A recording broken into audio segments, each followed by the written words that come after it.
Hello friends, welcome to my YouTube channel D pharm preparation. आज हम बात करेंगे क्वेश्चन नंबर 101 से 125 तक। ठीक है, तो हमने इससे पहले क्वेश्चन डाल दिए, 100 क्वेश्चन के एमसीक्यू सीरीज डाल दिए हैं जो आपके एग्जाम, सेंट्रल और स्टेट गवर्नमेंट के एग्जाम के लिए बहुत ही इंपॉर्टेंट रहेंगे। तो आज हम देखते हैं 101 से 1 नंबर क्वेश्चन देखते हैं। तो क्वेश्चन नंबर 101, ठीक है। So all of the following, which is the phase second biotransformation reaction? Which of the following जो phase 2 biotransformation reaction कौन सा है? तो देखते हैं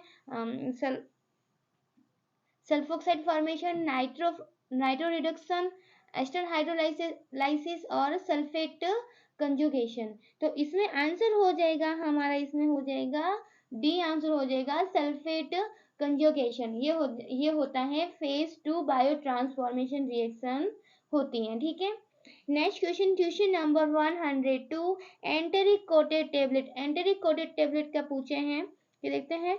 protect drug from acidic environment, prevent gastric irritation, delayed absorption and all of above. तो enteric coated tablet देखो, ये भी राइट है कि ये हमारा जो HCl होता है उससे प्रोटेक्ट करने के लिए हम एंटेरिक कोटेड टेबलेट बनाते हैं, ये भी राइट है। प्रिवेंट गैस्ट्रिक इरिटेशन, ये भी सही है। और डिलेड एब्जॉर्प्शन, तो इसका आंसर हो जाएगा ऑप्शन नंबर डी। तो एंटेरिक कोटेड टेबलेट का आंसर हो जाएगा, ये सभी ऑप्शन राइट है, तो हम जाएंगे ऑप्शन नंबर डी के साथ। Next question number 103। Question number 103 है, कैराथमस टिंक्टोरियस इज एडल्टेंट ऑफ। ये कैराथमस टिंक्टोरियस है, ये किसका एडल्टेंट है?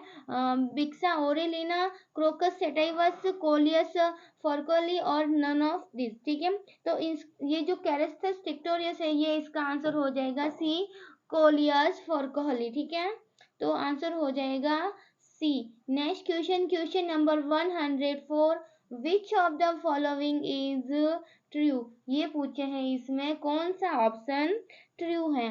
तो लो पीके वैल्यू और stronger the acid, low pK value the stronger the base, high pK weaker the acid, high pK stronger the acid. तो इसका आंसर क्या हो जाएगा? इसका आंसर हो जाएगा option number A, low pK value होगा तो एसिड क्या हो जाएगा? स्ट्रॉन्गर होगा, तो स्ट्रॉन्गर द एसिड। तो option number A is the right answer. Next question number 105, directly compressible diluent is. यहाँ पूछा है डाइल्यूएंट के बारे में, तो देखते हैं option, microcrystalline cellulose, lactose, starch and methyl cellulose. तो डायरेक्टली कंप्रेसिबल डाइल्यूएंट होता है, वो होता है option number A, microcrystalline cellulose is the right answer, option number A. Next question number 106, तो option, particle size determination of aerosol is done by. जो aerosol में particle size होता है उसको कौन से इंस्ट्रूमेंट के थ्रू हम उसमें डिटरमाइन करेंगे? तो ऑप्शन देखते हैं, cascade impactor, gas chromatography, Andersen pipette और पिक्नोमीटर। तो ये gas chromatography, pycnometer, Andersen pipette नहीं होगा, ऑप्शन नंबर ए हो जाएगा कास्काडे इंपेक्टर। तो आंसर हो जाएगा ऑप्शन नंबर ए।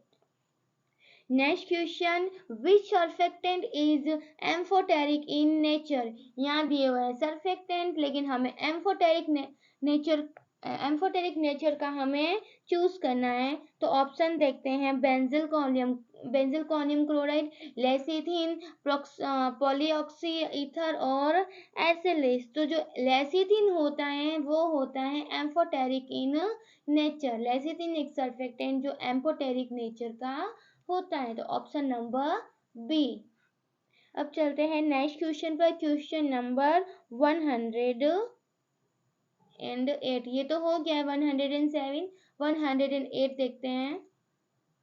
स्पंज क्या होते हैं? ठीक है, तो क्या होते हैं? Polyoxy ethylene ether of fatty acid, ester, B sorbitol ester of fatty acid, combination of polyoxy ethylene and polyoxy propylene, और high molecular weight polyethylene glycol. तो आंसर क्या हो जाएगा? स्पंज क्या होते हैं? Sorbitol ester of fatty acid. Option number B is the right answer. Next question, question number 109, diffusivity of solute is affected by. जो ये सॉल्यूट की डिफ्यूजिविटी है वो किससे अफेक्ट होगी? Temperature, pressure, chemical nature and all of above. जो ये solute की डिफ्यूजिविटी हर चीज पे डिपेंड होती है। टेम्परेचर पे भी होगी, ये भी अफेक्ट करेगा, प्रेशर, केमिकल नेचर और ऑल। तो हो जाएगा आंसर हमारा ऑल ऑफ अबव। तो D is the right answer. Next question, question number 110, equation of half life of a substance in zero order reaction is। तो ऑप्शन देखते हैं, 0.693 के, a/2 के, 1/a के एंड 3/2 के। तो जो ये पूछा है equation of half life of substance in zero order reaction, zero order reaction का पूछा है तो हम जाएंगे ऑप्शन नंबर बी, a/2 के साथ जाएंगे। तो option number B is the right answer. अब चलते हैं next question, question number 111, SO2 is used in gelatin preparation. ठीक है, तो as a colouring agent to prevent decomposition, to reduce bitterness और ऑल ऑफ अबव। तो यहाँ पूछा है जिलेटिन प्रिपरेशन में SO2 का क्या यूज होता है?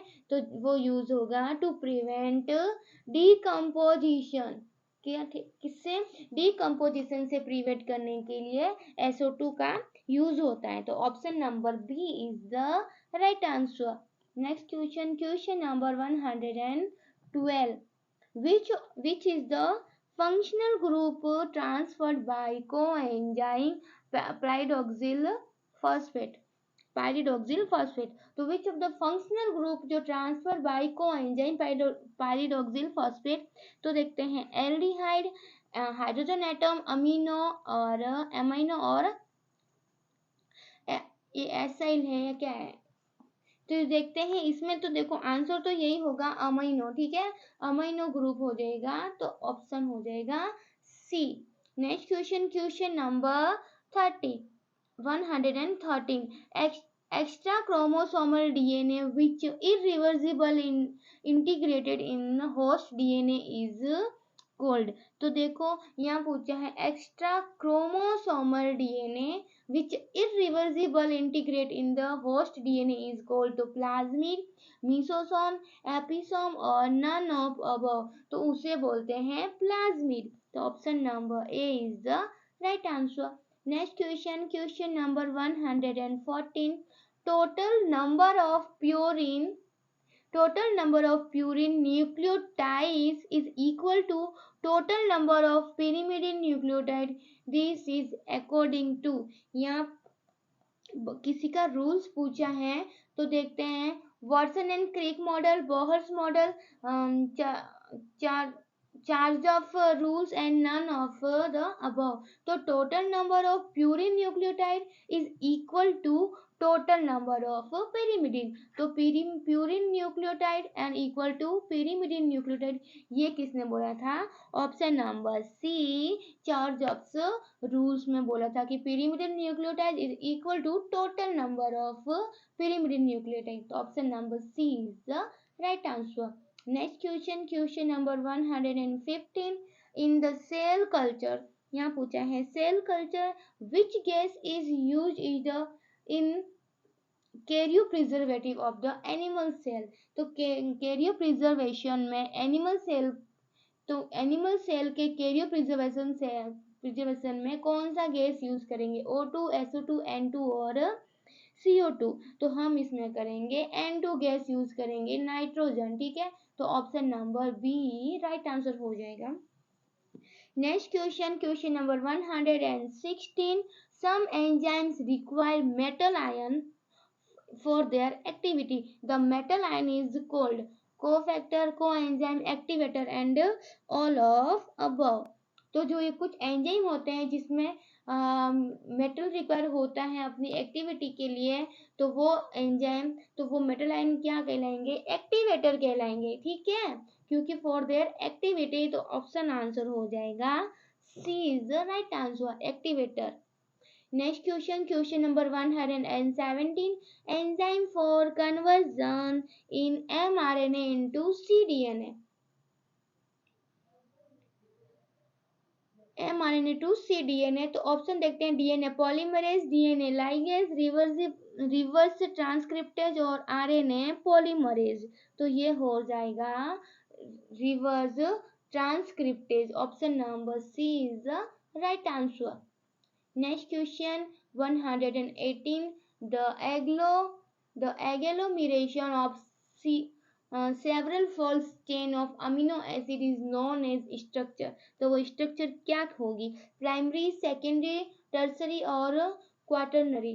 तो ऑप्शन हो जाएगा बी हो जाएगा।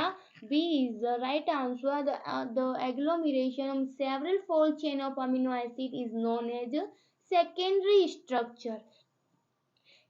Next question 119. The substances which are incapable to induce antibody formation themselves but can react with antibodies are known as. ऐसे सब्सटेंस जो एंटीबॉडी फॉर्मेशन के इंड्यूजन को क्या करते हैं, वो मतलब इनकेपेबल होते हैं बट वो react but can react with antibody. तो आंसर क्या हो जाएगा इसमें? तो देखते हैं एंटीजन, हैप्टेंस, कंप्लीट एंटीजन और नॉन ऑफ अबव। तो ये जो पूछा है हैप्टेंस के बारे में। तो ऑप्शन हो जाएगा B is the right answer. Next question 120. The bacteria with can not grow in presence of oxygen. ऐसे बैक्टीरिया जो ऑक्सीजन की प्रेजेंस में ग्रो नहीं कर सकते हैं उसे क्या बोलते हैं? Facultative anaerobes, obligate anaerobes, aerotolerant anaerobes और माइक्रो एरोफिल्स। तो उसे बोलते हैं ऑब्लिगेट एनारोब्स। ये ऑक्सीजन की प्रेजेंस में किल हो जाते हैं, ये ग्रो भी नहीं कर सकते हैं और ऑक्सीजन मिलते ये क्या हो जाते हैं? मर जाते हैं, डाई हो जाते हैं। Next question number 121. Diagnostic test for scarlet fever. Scarlet fever का पूछा है, उसका डायग्नोस्टिक टेस्ट होगा तो Frei test, Paul Bunnell test, Schultz Charlton test और Elek test. Option number C हो जाएगा राइट आंसर। ठीक है, स्कारलेट फीवर में option number C is the right answer. Next question, the most abundant amino acid present in the body. Body में एक अबुंडेंट मात्रा में कौन सा अमीनो एसिड प्रेजेंट होता है? तो एलेनिन, ग्लूटामिन, टायरोसिन एंड एस्पार्टिन। जो ये एलेनिन होता है ये मोस्ट अबुंडेंट मात्रा में होता है हमारी बॉडी में अमीनो एसिड प्रेजेंट। तो ऑप्शन हो जाएगा A is the right answer, alanine. Next question number 123. Antibody which cross the placental membrane. बहुत ही इजी क्वेश्चन है। जो ऐसा एंटीबॉडी जो मदर का प्लेसेंटा है उसको क्रॉस कर सकता है, आईजीजी, आईजीए, आईजीजी, आईजीएम और आईजीडी। तो हो जाएगा IgG. C is the right answer.